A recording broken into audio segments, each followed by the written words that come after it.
Hello আসসালামু আলাইকুম। তাসমিস ব্লগে আপনাদের সবাইকে আমন্ত্রণ। আশা করছি আল্লাহর অশেষ রহমতে যে যেখানে আছেন ভালো আছেন, সুস্থ আছেন। আমিও আলহামদুলিল্লাহ ভালো আছি। আলহামদুলিল্লাহ দেখতে দেখতে পুরো এক মাসের রোজা শেষ হয়ে গেল। তেমন কিছু আয়োজন ছিল না আজকের রোজায়, তো যা ছিল সেটা নিয়ে বসে পড়লাম। আর আমার ছেলে ছাদ থেকে অনেক ধরনের ফুল এনে আমার টেবিলের পাশে রেখেছে। ফুলের গন্ধে চারপাশ মৌ মৌ করছিল।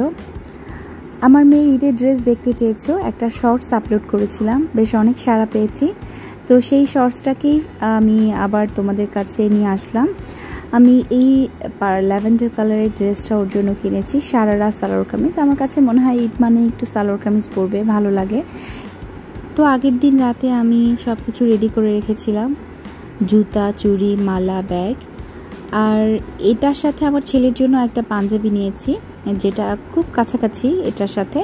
আর আমি চেষ্টা করি ভাই বোন দুজন একই কালার পরাতে, আর আমার ছেলেও খুব পছন্দ করে সেটা। তো আরেকটা কালার আমি দেখিয়ে দেই। অনেকগুলো ড্রেস আছে, কিন্তু সব ড্রেস তো আর দেখানো সম্ভব না, আর দেখতে দেখতে তোমরাও বিরক্ত হয়ে যাবা। যেগুলো একটু সুন্দর বা একটু আলাদা সেগুলোই তোমাদেরকে দেখাচ্ছি। জুতা আর ঘড়ি বাদে সব কিছুই কিন্তু আমি অনলাইন পেজ থেকে নিয়েছি। আর এবার খুব একটা খারাপ পেজের পাল্লায় আমি পড়ি নাই, সবগুলো ড্রেসই মোটামুটি ভালো হয়েছে একটা ছাড়া। তো এটাও দেখিয়ে দিলাম। এখন তো মেয়ের জন্য যে সালোয়ার কামিজগুলো কিনেছি তার ভিতরে একটা অফ হোয়াইট আর একটা ল্যাভেন্ডার কালার ছিল। তো আমি একটা বাটুয়া টাইপ তৈরি করে নিলাম। এই ব্যাগটা আমি তৈরি করিনি, এটা আমার বাসার একটা খালা আছে, উনি বানিয়ে দিয়েছে।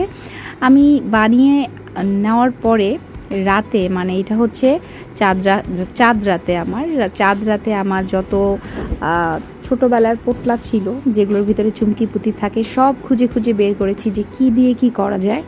কারণ আগে থেকে তো কোনো প্ল্যান ছিল না। তো বাটুয়া আমার বানাতেই হবে, কারণ আমি চাই ওই সালোয়ার কামিজের সাথে সে বাটুয়াটা নেক। তো আমি শুরু করে দিলাম। এই ছোট্ট একটা লেস পেলাম, আর ব্যাগটা যেহেতু রেডি হয়ে গেছে, অনেক কষ্টে খালাকে দিয়ে তৈরি করেছিলাম, তো আমি ভিতরে হাত দিয়ে এটা লাগাতে অনেক কষ্ট হচ্ছিল। তো তারপরও দেখো ফাঁকিবাজি করে ব্যাগটা কিন্তু তৈরি করে ফেললাম।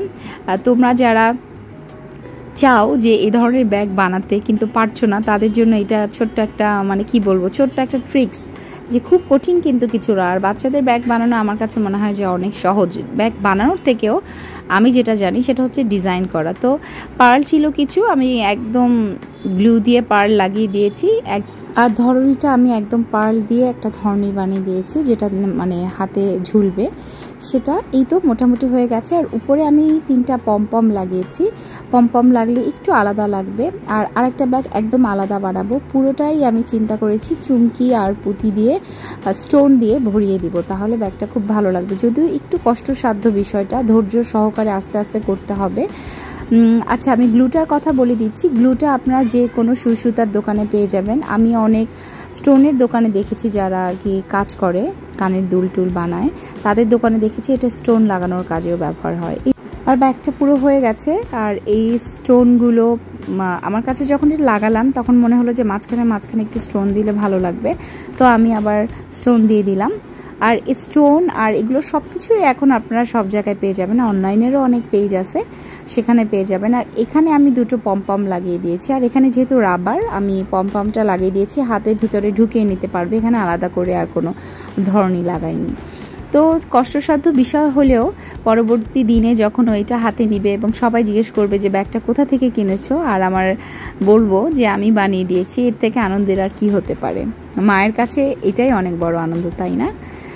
তো ভিডিওগুলো আমি একটু লেট হচ্ছে আপলোড করতে, ঈদ তো চলে গেল, কিন্তু আপলোড করলাম একটু দেরিতে। আসলে এইটা আপনারা ক্ষমা সুন্দর দৃষ্টিতে একটু দেখবেন। ভিডিওগুলো করা আছে, কিন্তু আসলে আপলোড দিতেই দেরি হচ্ছিল।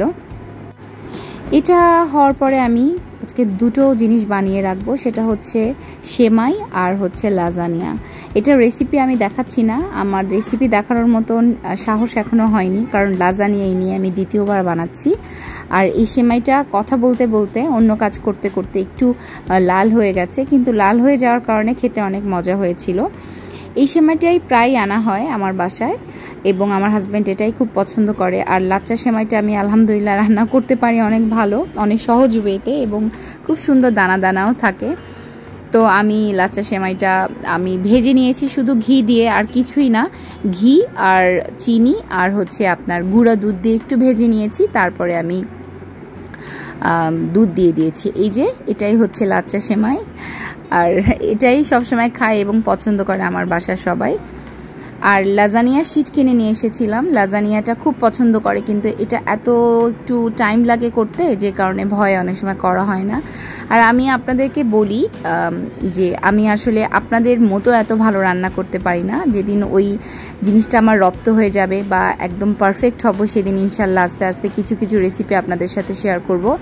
আমার কাছে রান্না মানে খুব চটজলদি হতে হবে, খুব সহজ হতে হবে, উপকরণগুলো খুব হাতের কাছে পেতে হবে, তাহলেই আমার মনে হয় রান্নাগুলো সহজ হবে। যেদিন ওরকম কিছু করতে পারবো সেদিন ইনশাল্লাহ আমি আপনাদের জন্য ভিডিও আপলোড করব।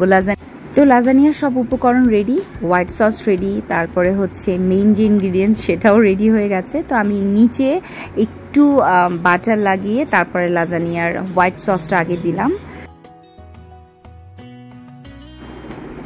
তো সস দেওয়ার পরে এটার উপরেই আমি হোয়াইট সসের উপরে লাজানিয়া, এবং এরপরে আমি পর্যায়ক্রমে এক একটা লেয়ার তৈরি করে নিব। এটা আপনারা আপনার পছন্দ মতো করতে পারেন, আস্তে আস্তেই হয়ে যাবে। আর এই হোয়াইট সসটা লাগানো একটু কঠিন, কারণ বারবারই উঠে যাচ্ছিল নিচে বাটার দেওয়ার কারণে। একটু সময় সাপেক্ষ বিষয় হলেও খেতে কিন্তু অনেক মজা হবে। তো সারা রাত ধরে না, 3টা পর্যন্ত আমি এগুলো বানিয়ে আমি রেখেছি। তার ভিতরে অনেকবার উঠতে হয়েছে, বাচ্চাকে দেখতে হয়েছে, তো এই সব ঝামেলা শেষ করেছি। তো লাস্টে কিন্তু মোজারেলা চিজ দিয়ে বেক করে নিতে হবে। তো যেদিন খুব সুন্দর করে লাজানিয়াটা বানানো শিখে যাব সেদিন অবশ্যই শেয়ার করব। মেয়ে ঘুমিয়ে পড়েছে, হাতে ছোট্ট করে একটু ফুল এঁকে দেওয়ার চেষ্টা করেছি, কিন্তু খুব একটা পারিনি, কারণ সে বারবার নড়ানড়ি করছিল। আজকের ভিডিওটা এ পর্যন্তই, নতুন ভিডিও নিয়ে ইনশাল্লাহ দেখা হবে সব। তো সে পর্যন্ত আপনারা সবাই ভালো থাকবেন। আর আমার ভিডিওটি কোনো কারণে এতটুকু ভালো লেগে থাকলে চ্যানেলটাকে সাবস্ক্রাইব করে পাশে থাকতে পারেন। আর যদি এটা আপনারা করে থাকেন তাহলে অসংখ্য ধন্যবাদ। সবার জন্য অনেক অনেক শুভকামনা। তো ব্যাগ দুটো কেমন লাগলো জানাবেন। আজকের ভিডিওটা এ পর্যন্তই, সবাই ভালো থাকবেন, সবাইকে ঈদ মোবারক, আল্লাহ হাফেজ।